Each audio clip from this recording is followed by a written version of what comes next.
All right, so now we can turn to the changing historical context in the mid-19th century that enabled mass overseas migrations from China.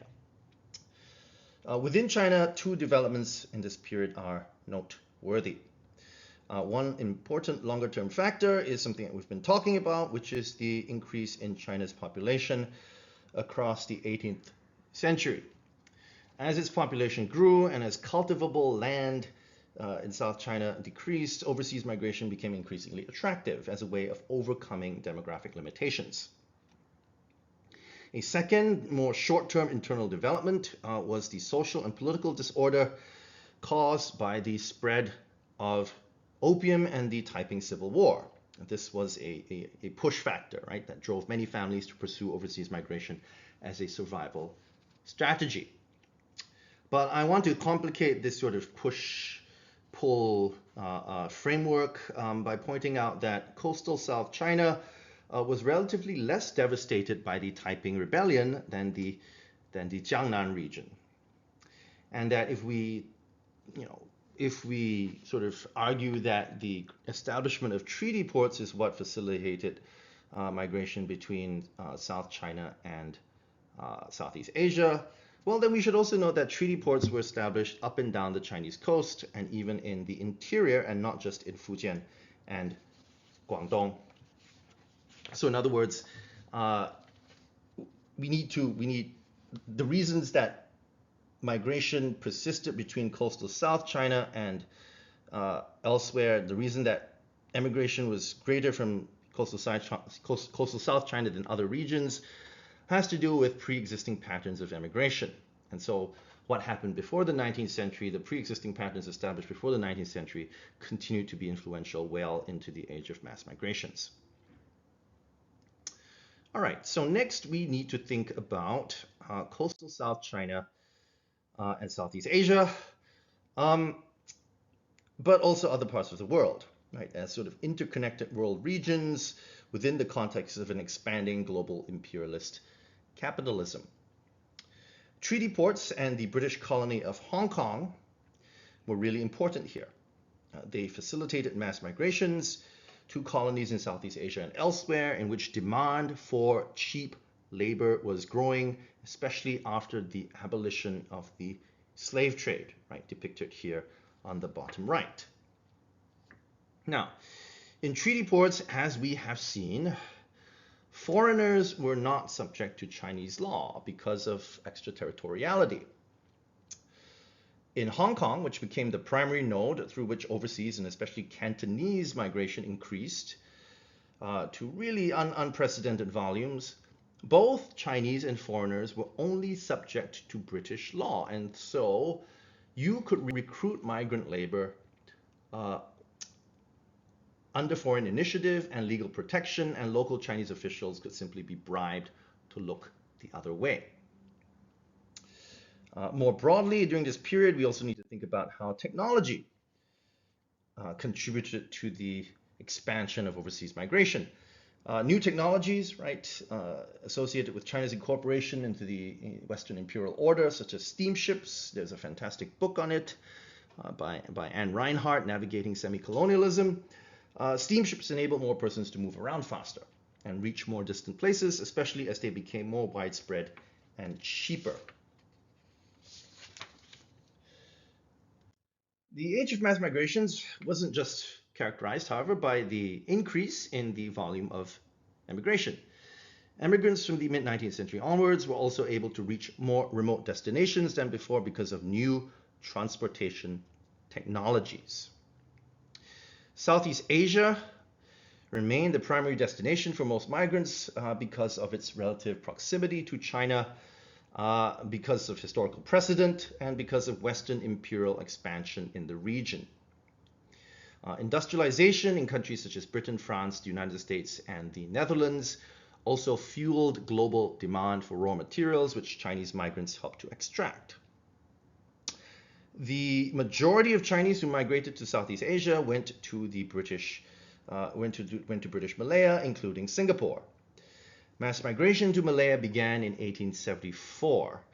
Up until 1874, if you know your Malayan history, you will know that Britain controlled only a few port cities in the archipelago. After 1874, Britain expanded into the western Malay states and gained control over its tin mines, one of which is shown here. Right, that's an open-faced tin mine.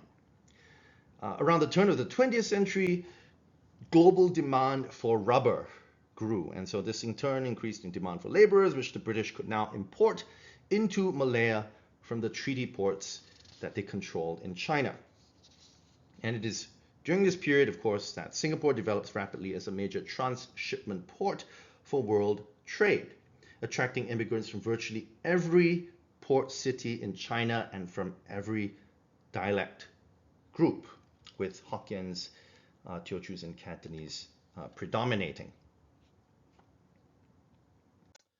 In the Dutch East Indies, today's Indonesia, a similar dynamic unfolded. The Dutch regained possession of the East Indies after the Napoleonic Wars and began expanding their control of the archipelago to the outer islands in the same way that the British expanded their control over Malaya.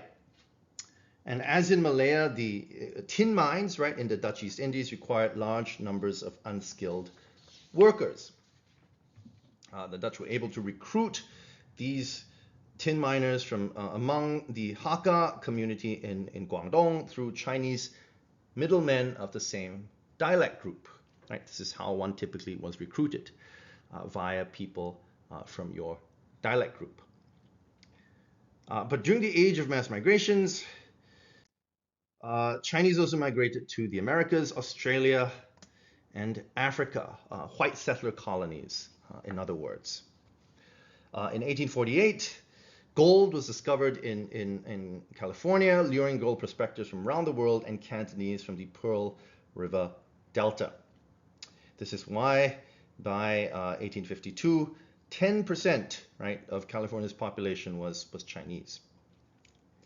As the gold fields became depleted, railway contractors hired Chinese laborers to build the Central Pacific Railroad, which is the first transcontinental railroad in North America, and this took place from about 1865 to 69. Gold was also discovered in Australia, which is another white settler colony, in 1851, with similar consequences for Chinese migration. All right, let's turn now to how we might categorize mass Chinese immigration overseas during this period. And we can do so according to how free these migrants were. First of all, you had free immigrants. And these were persons who could pay for their overseas passage through family resources. And these persons, of course, were then only indebted to their families, but not to outside creditors. So if you were fortunate enough to be a free migrant, right, you only owed your parents or perhaps grandparents money. Next, there were persons who were less free and who secured loans from immigration brokers or shipping companies, right, to be repaid from one's wages or profits from work overseas. This is what was known as credit ticket or assisted migration. Many migrants, however, instead of borrowing money, signed what were known as indenture contracts, which are shown here. There's the one on the left is in Spanish, and the one on the right is in Chinese. And this indenture, this Chinese laborer, obviously was meant was in Cuba, was destined for Cuba. So indenture contracts bound Chinese immigrants to work for an employer abroad for a specified period of time, usually 3 to 5 years. Some immigrants signed these indenture contracts willingly, but more often than not, they were coerced or tricked into boarding a ship and were forced to sign that contract. So let me expand a little bit on indenture here. In South China, gangs of what were known as, or what the British called coolie crimps, prowled coastal villages preying on poor and defenseless persons who were attracted by the promise of jobs, right? Who might have been trapped in gambling rackets, which they wanted out of, or these persons may simply have been assaulted and kidnapped. And these victims were lured or hauled into port cities where they were locked into prison-like barracoons to await shipment abroad. On the right is a photo, as a drawing of a barracoon, of barracoons in Portuguese Macau. So these gangs of crimps, right, were as many manifestations of supposed Western imperialism were in Treaty Port China, a Sino-foreign joint criminal enterprise. Western firms relied on Chinese agents to obtain labor, and Chinese agents relied on Westerners to use their extraterritorial status to protect them from prosecution for fraud or kidnapping. So it was a mutually beneficial relationship, in other words. Now, indenture was the global system of labor of unfree labor that replaced slavery, and some historians have described it as paraslavery. Now, in the case of indenture, your employer only owned your labor, right? Not your entire body, unlike in slavery.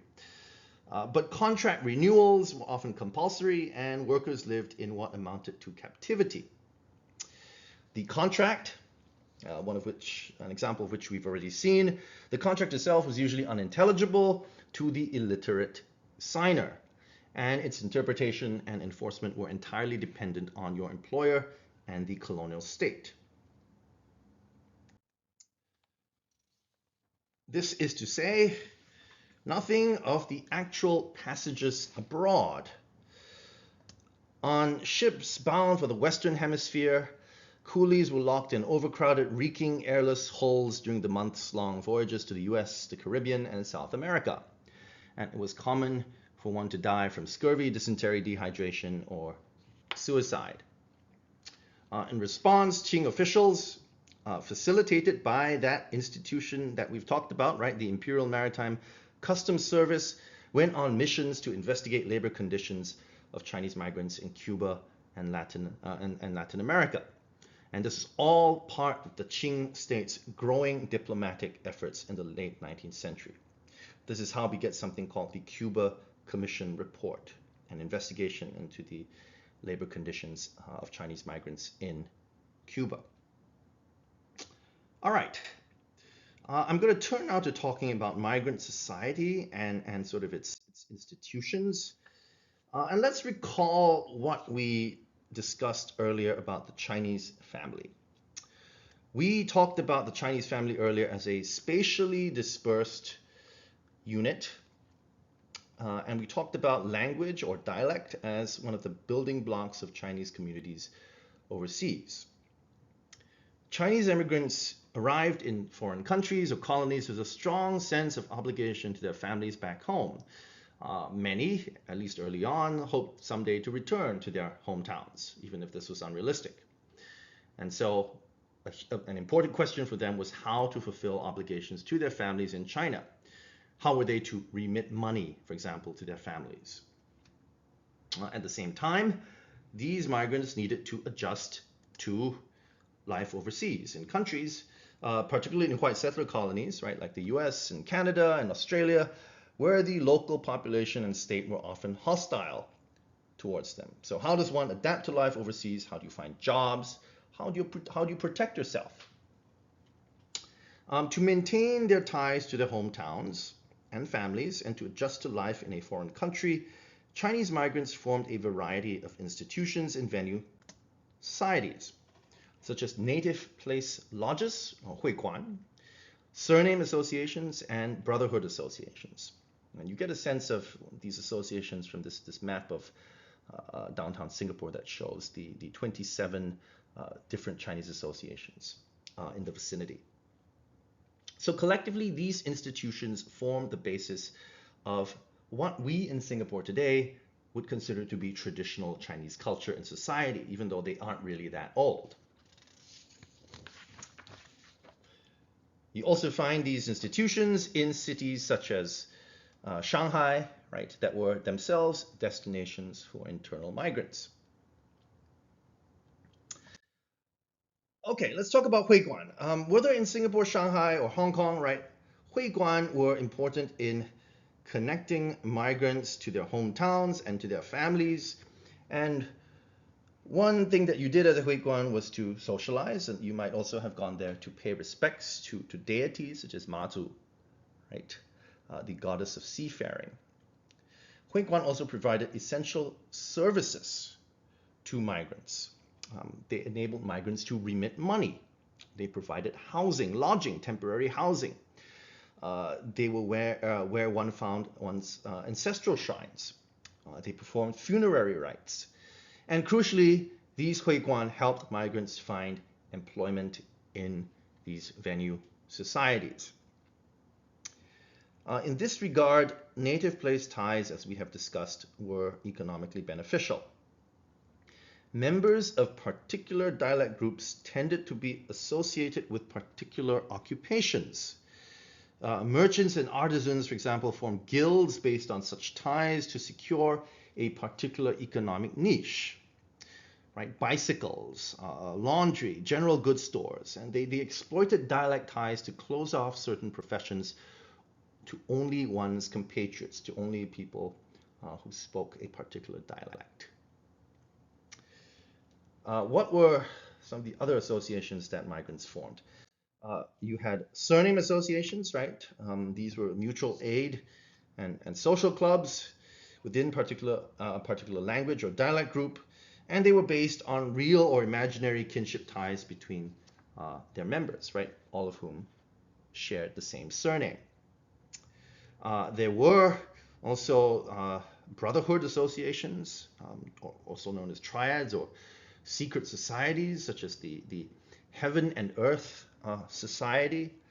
And these brought together young men from different native places living in unfamiliar societies and bound these men together through various heterodox, that is to say, non-Confucian rituals, such as the swearing of blood oaths. These secret societies / triads / brotherhood associations originated in South China, and they offered mutual protection for their members. And they also engaged in criminal activities such as opium smuggling. Lastly, I want to talk about women and gender. Chinese migration, whether overseas or within China itself, was a thoroughly gendered practice.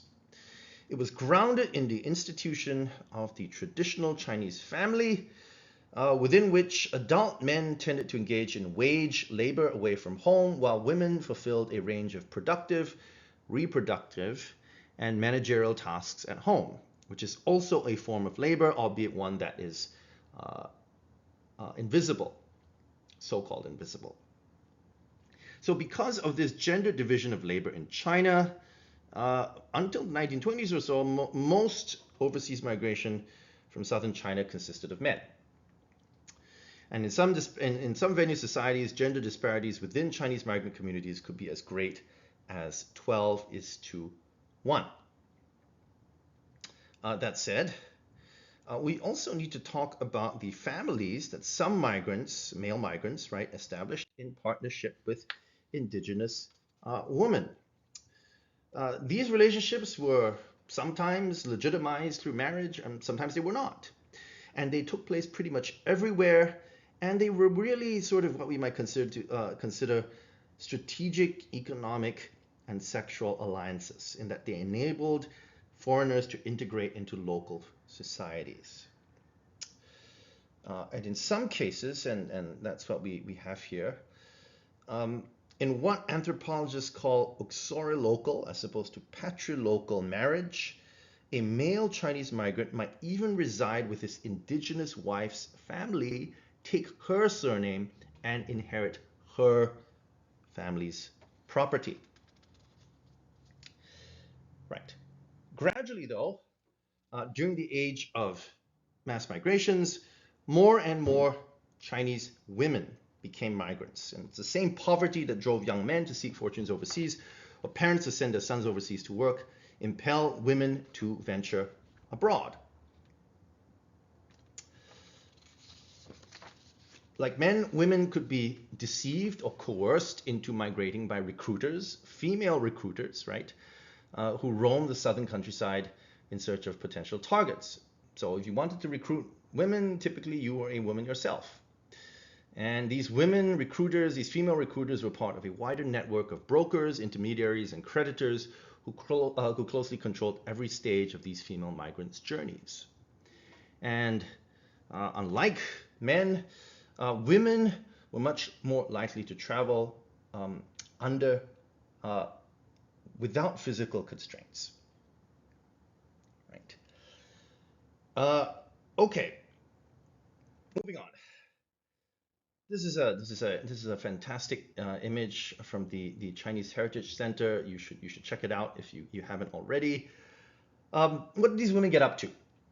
In their venue societies, and we'll use Malaya as an example here, these women worked different jobs, and many, in fact, ended up in what we might call brothels, not just as brothel workers, but even as brothel keepers. And the thing about brothels in this period is that they were very much multinational and multicultural, and that they did not consist only of Chinese women, but also Japanese, Tamil, Malay, Eurasian, Arab, and even European women. The other thing about brothel work is that these women did not only perform purely sexual labor. Brothel keeping was very profitable. It was one of the easiest ways for women to accumulate capital. And if you worked in a brothel, you could also be a hairdresser, a tailor, or cook, and you could provide non-sexual services to male clients, such as singing or conversation. And much of this is taken from a wonderful article called Intimate Itinerancy by Sandy Chang that you should check out if you are at all interested in studying the lives of ordinary Chinese women in Malaya. These female-dominated spaces, right, these brothels, also enabled women to form their own sworn sisterhoods, right, just like sworn brotherhoods, and to invent fictional kinship ties among themselves to create communities within communities. Working in a brothel was not the only option for female Chinese migrants, of course. In the 1930s, Chinese women from Canton migrated in large numbers to Malaya because of a British ban on male migrants in the name of improving the sex ratio within the local Chinese community. Some women ended up as domestic servants or matie, and were typically unmarried or were married but kept their celibacy. Others from Sanshui County in the Pearl River Delta came to Singapore to work in construction or in rubber plantations and factories. And these are the Samsui women. Women who were married at a young age and who have become something of a Singaporean icon because of the distinctive red headgear, black tunic, and black pants that they wore. In art, literature, and the media, we have chosen to remember them, as Professor Calvin Lowe in the sociology department has shown, as exemplary figures who sacrificed their families and endured many hardships in helping to quite literally build modern Singapore. All right, so that's the end of the lecture. I would like us, in conclusion, to consider the following 5 questions that I think underpin and frame what we've talked about today. The first, of course, is what it means to be Chinese, and how an understanding of migration and diaspora can complicate sort of simplistic understandings of what it means to be Chinese. Right? Is one Chinese if one, for example, has married, is the product of a mixed marriage? Oftentimes that was the case, right, in some colonies. We've also sort of talked about how migration is very much part of modern Chinese history, right? And how overseas migration and internal migration were parallel processes that we can use to understand each other. Third question that we've asked ourselves and discussed today is, what changed from around the mid-19th century onwards? Why is the mid-19th century a turning point in the history of Chinese emigration overseas? Right? It's in part because of treaty ports, right? Because of the technologies that were available through these treaty ports, in part because of European expansion in Southeast Asia, for example. Right? The gold rush. A fourth question that we've investigated today is what some of the key institutions of Chinese migration were. We talked about the family, for example. We talked about institutions such as huiguan and brotherhood associations in venue societies. And finally, in the last couple of slides, we've explored how migration was gendered, right? And the experiences of female migrants overseas in different professions, including prostitution. That's all for today. I will see you in class.